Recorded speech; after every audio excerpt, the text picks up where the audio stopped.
It's the keynote for this conference. It's just getting bigger and bigger, so I thought I'd go big. I'm announcing the age of creation. And so in 100 years, when they look back, they'll make this moment and sort of say, Dan Schwartz inaugurated the age of creation. So I'm going to do better than that.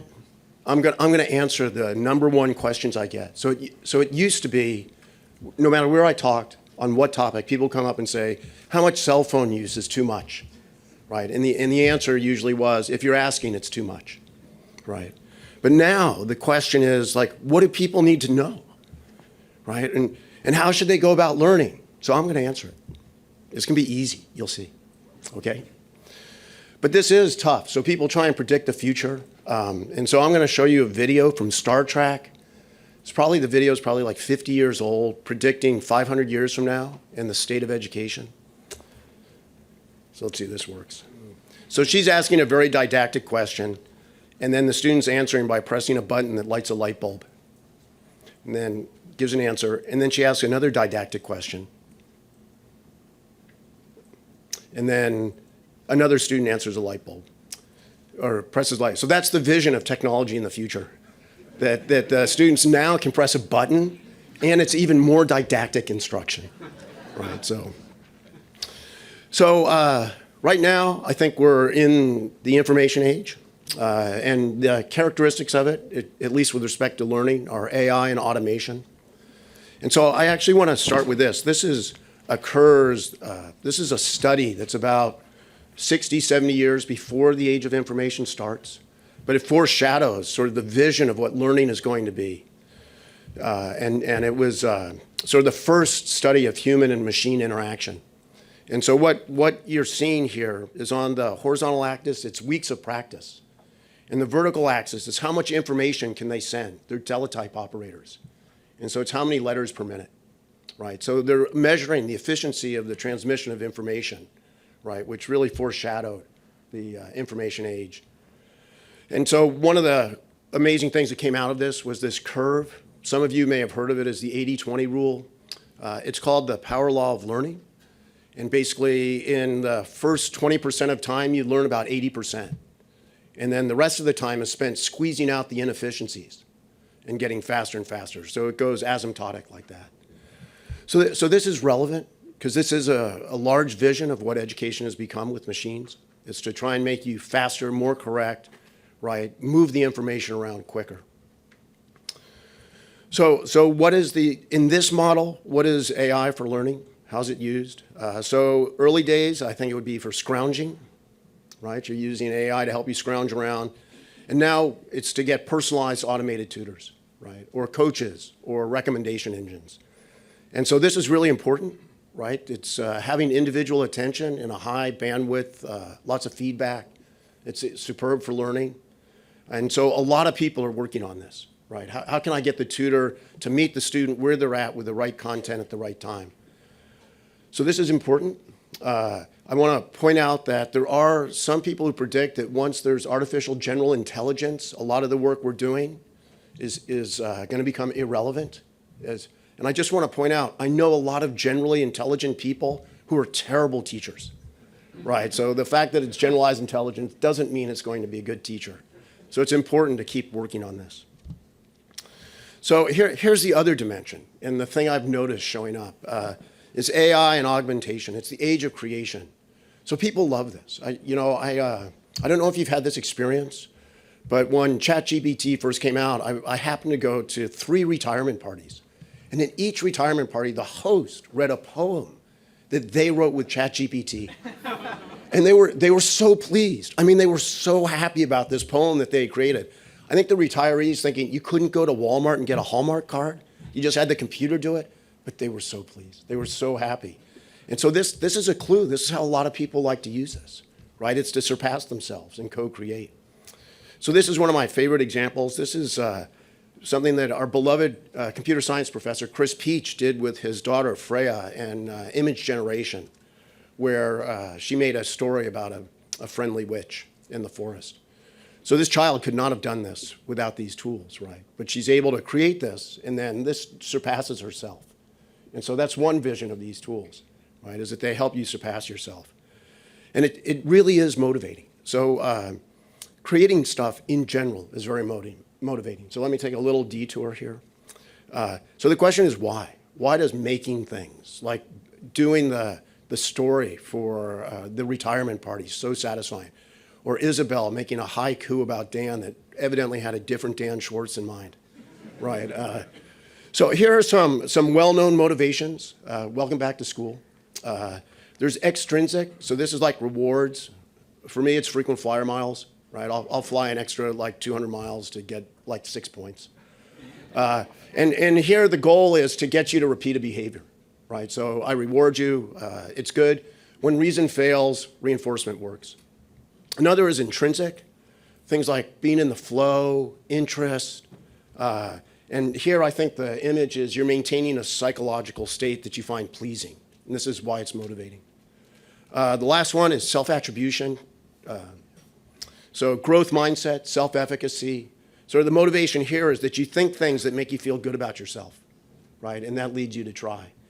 So are these the things that make people want to create, right? Are these the reasons? So what we did with Jay Pfaffman is we decided we'd find out why people like to create. So we asked hobbyists on listservs. We sent them a survey. And so these are hundreds and hundreds and hundreds of hobbyists, of motorcycle racers, beer brewers, gardeners, artists. And we asked them, rate the importance of something to their hobby. So how important is X for why you do your hobby?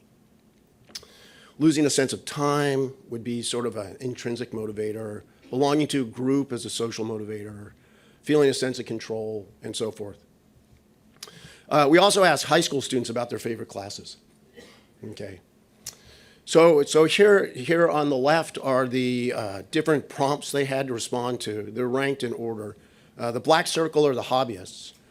So the number one reason that people like to create is to see the fruits of their labor. This was true for every single hobby, right? They want to see what they've created. They get to see it, they inspect it, that it's satisfying. You're a beer brewer, you get to taste that beer, you go, yeah, I got it good, but maybe I should add a little more hops next time. So what's nice about it is this motivation comes with natural motivations for learning, right? So extrinsic rewards like reward points don't really bring motivations for learning. They bring motivations to repeat your behavior. So the next top is to learn strategies and methods. So you want to learn how to do this. And you want to set higher standards, new challenges. So these are great motivators. At the bottom of the red square, it says to share what you've done. So, we worry about people becoming isolated with technology. But when you make things, you really want to show other people. Mommy, look at what I did, right? So there's a lot of good motivations. The gray triangles are students in their favorite classes. They're quite similar, except there's this little outlier here down in the lower right. These were all from students who are in AP classes and AP Calculus, and it was their favorite class, but they knew they needed this to get into college. So that's why they rated it very high. So you can use creation to support learning, right? And this is, I think, a big challenge. So this is from Renata Fruchter, who is a great colleague here at Stanford. And what she does in her architecture class is the students make the design for a building. The design then goes to a CAD system and makes a model of the building. And then the CAD system goes to Unity to make a physics interpretation of the building, right? And so these students, they're using all these smart tools. They're not AI at this point, but they're all quite smart. And then the students get to experience their own creation. She puts them in a wheelchair, and they get to move through their building and sort of see what's going on, right? And so she's letting you experience the fruits of your labor from another person's point of view. It's sort of like sharing and experiencing simultaneously. And so the expectation is you go through this, you create this, you're set up to get a formal understanding of, oh, that's why they make the hallways as big as they do, right? So this experience is really important. So this creating has nice properties for learning. So let me switch now. I've got this dimension, the age of creation, innovation and making is sort of the goal of it. And you go from scrounging to creation toolkits, right? The AI will make kits that people can use to make simulations, for example. So for students to make their own science simulation, see where it succeeds and fails, That'll be a great way to learn, right? And very up to date with the emphasis on modeling. You can put your idea there. How do you get both of these together? Right? Send them to me. I'll take them. So now I want to switch to what are the outcomes of using AI in these two ways. So here, I just want to note that on the automation and efficiency, the AI generally is telling the student what to do. It's trying to get the student to a correct answer as quickly as possible, right? On this other dimension, it's the student telling the AI what to do, right? And the AI is helping, and it's allowing them to surpass themselves. So if we start here as a novice, if you go down this trajectory, get a lot of AI to help you on the automation and efficiency, you'll develop appropriate behavior. You'll be correct, you'll be fast, you'll be doing the right thing for the circumstance, right? If you look at most of our standardized tests, that's what they are, right? Age of creation, over here, what you do is you get good at this. You'll be making novel production, right? You'll be creating basically farewell speeches for people retiring. The problem is you don't just want novel production because they can make silly things, right? You want them to be able to make things that understand the constraints of the situation. So they do need some efficient knowledge. They need to know things about the situation. They need to know the rules. At the same time, they need to be able to to take those rules and create new things. So I think what we want in this upper quadrant is the ability to do appropriate novelty, right? To come up with new ideas, to make new things, but that fit the constraints of the problem. And to do that, you need to balance these two dimensions, creation, but also learning exactly what the rules of the game are. So I have a prediction about the right way to do this, that you have people try and create something, and then you explain it more carefully, create something, explain it, and so forth. Different talk, right? But I tried that talk, and it just wore everybody out. So what do people need to know? I'm going to answer it. So take this to the bank. Let me just make one quick observation. I hear this, what do people need to know? And then there's some combination of apocalyptic but really happy vision of the future, which is people will be sitting on the beach sipping pina coladas because they don't need to know anything, and the computer's going to be doing everything for them. That's just not how it's going to work, right? What you need, I think people are going to need the same thing they've always needed. And the piece of evidence for this comes from an observation about art. So I don't really want to give the computer art and tell the art, would you appreciate that for me? Right? I need to do the art appreciation. And I think that's true for almost all knowledge and domains, is that it's up to us to appreciate what is good and useful. So rather than being very instrumental about how we think about knowledge, think about how it enables you to appreciate, see the world, make changes, innovate. I don't think that's changed. So I think what do people need to know? It's going to be the same as always, plus this ability to create, which brings some new dispositions, an understanding of tools, an understanding of what counts as a useful creation. How should people learn? Well, you got my answer, right? You need to balance opportunities for them to create and to be told. Right now, we're in a paradigm where people get told, and then you copy the best you can to basically, the computer is automating the child to get to answers as fast as they can. If we put the creation in there, I think we elevate the child, we prepare them for the future. So I answered it. I said the age of creation, remember, book it, and then I gave you the answer for what do people know and how should they learn.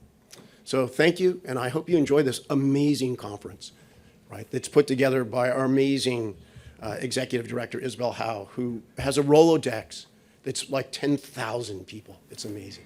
All right, thank you.